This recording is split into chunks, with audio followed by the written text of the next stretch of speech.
Hey folks, welcome back to the channel. So I'm working on a little Japanese Sidekick 15 today.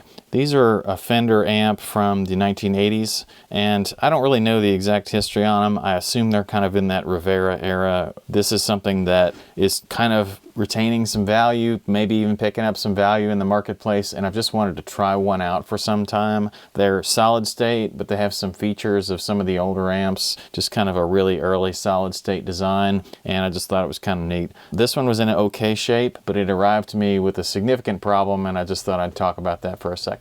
So here's the problem I'm talking about. This speaker arrived obviously inside the amp, but I've taken it out to show you the issue, and you can tell probably straight away that something's missing on the back, and it happened to be laying here on the side, and that is the magnet that goes on the back of the voice coil here. That is pretty much a fatal problem for a speaker when that magnet comes off of that voice coil, because usually the cone is installed and the voice coil is aligned with the magnet already on the frame. So when the magnet comes off, there's really not a good way to get this back aligned. You might get lucky and you might be able to put it back on and try it, but I assure you, when I tried this one, it was a no-go. Being that these vintage speakers are still relatively affordable because of their size, I went ahead and actually ordered a replacement speaker, and it will be here soon. I know it's a shame to toss a Fender Blue Label speaker, but this one being an 8-inch and really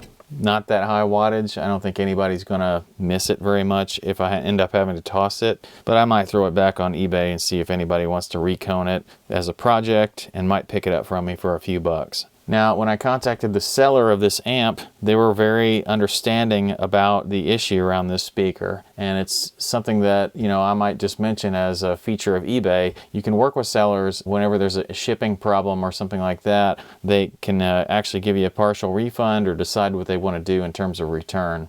So this seller actually decided to refund me the exact purchase price of a new speaker, and I was able to pick up one of these Blue Label speakers for about 40 bucks. Alright, so I will do a little bit of cleanup on the amp. I'm not going to bother showing that to you, but the case needs a little bit of cleaning. There's some hardware that needs some polishing, and I could clean up some of the knobs. So I'll get those things cleaned up, and then I can show you maybe the disassembly of the amp with the head out and the baffle out, and we can talk about some of that cleaning inside. So the first step that I inevitably do whenever I get an amp to clean up is usually remove the head unit portion of it and clean up the pots. And since I'm waiting on the speaker anyway, this is a good opportunity for me to do that. You want to get your spray into these pot locations that are up here in the front of this thing. Now the best way to get at those is to actually take the board out. I don't want to quite go that far, so I'm going to use a directed contact cleaner so I don't have to do that.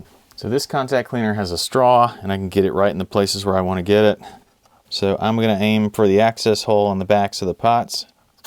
And as you spray each one, give it a few rotations, and that actually distributes the contact cleaner inside, and you can feel the pot get a little bit looser as you do that.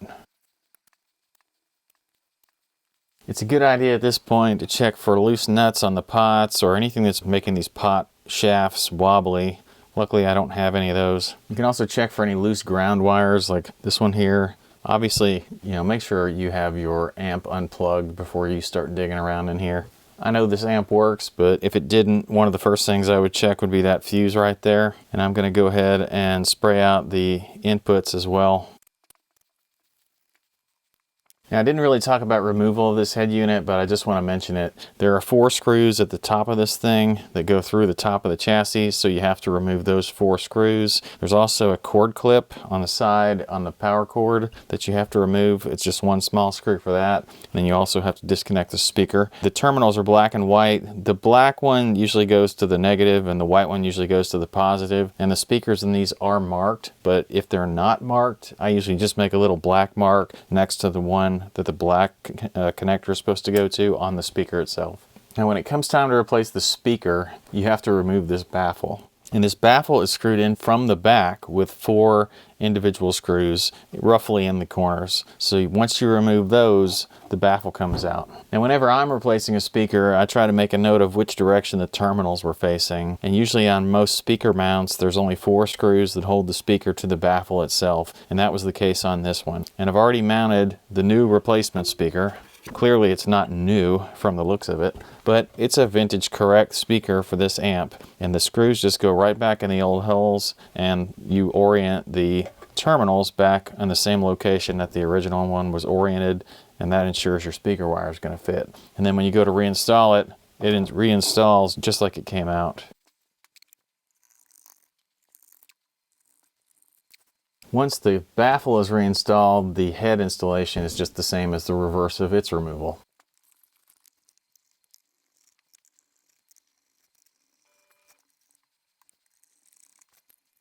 Alright, well that's it for the reassembly, so all that's really left to do at this point is test. Alright, let's see if we can make some sound with this amp. So the hum you hear is mostly coming from this guitar. It's not the cleanest thing in the world.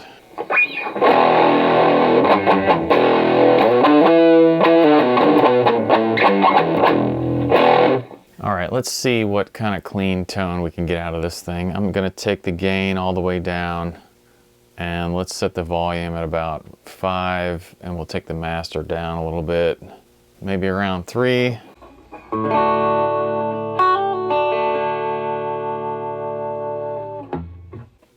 I don't know if the volume makes much difference in the gain. It's got actually like almost 3 volume knobs. It's got a volume, a gain, and a master.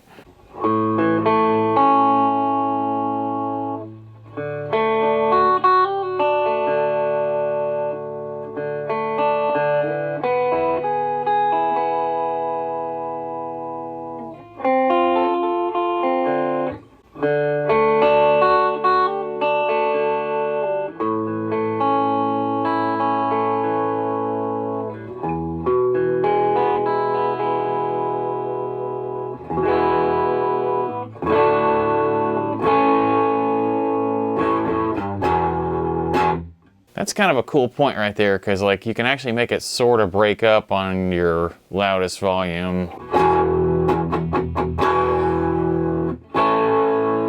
It's almost like that tube amps sort of clean setting where it's just starting to break up.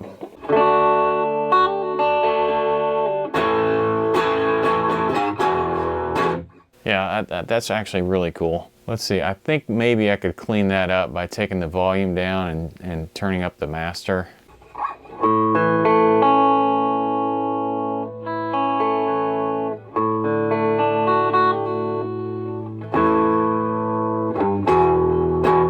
Yeah, it doesn't quite break up just that much. I wonder if you can dial anything in with the tone controls. Let's just see what happens if you turn these all the way up. Yeah, I mean, it sounds like crap, but the tone controls actually do add gain, which is a weird, wild setting on this thing. All right, let's keep them at half. Let's see if we can get any sort of serious distortion out of this thing. I'm going to turn the volume to 5 and give it some gain. Let's give it half gain. I'm going to back the master down so it doesn't blow me out here.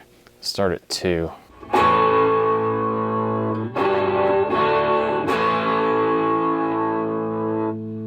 Yeah, that's interesting. I wonder if I can get any more gain out of it here. I'll try 7 and see what that sounds like.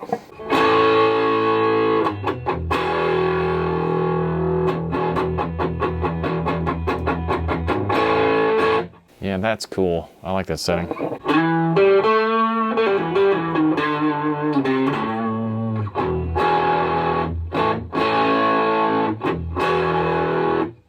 That's pretty wicked cool. All right, let's see what happens if I go 3/4 volume and 3/4 gain, backing the master down to 1 because it sounds pissed.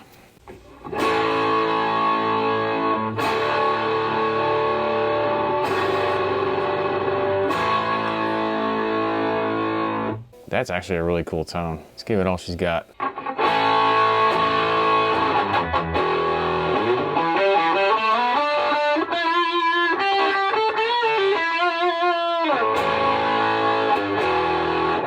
Yeah, this thing sounds like it's got a lot of balls. I mean, it really sounds much bigger than it actually is, and I could sort of see why these things gained a little bit of a following. Based on the sound of this thing, which I absolutely love, I'm probably going to try out some more of these Sidekick Japanese Fender lines, because I've heard that some of the Sidekick reverbs in the middle wattage range, like in the 30-35 watt range, those are really cool too. So I'm probably going to try one of those out in the future. Just got to find a good deal on one first. Appreciate you guys hanging with me. I love when you guys give me likes and comments, and I really love the subscriptions, and I'll see you guys next time. Thanks a lot.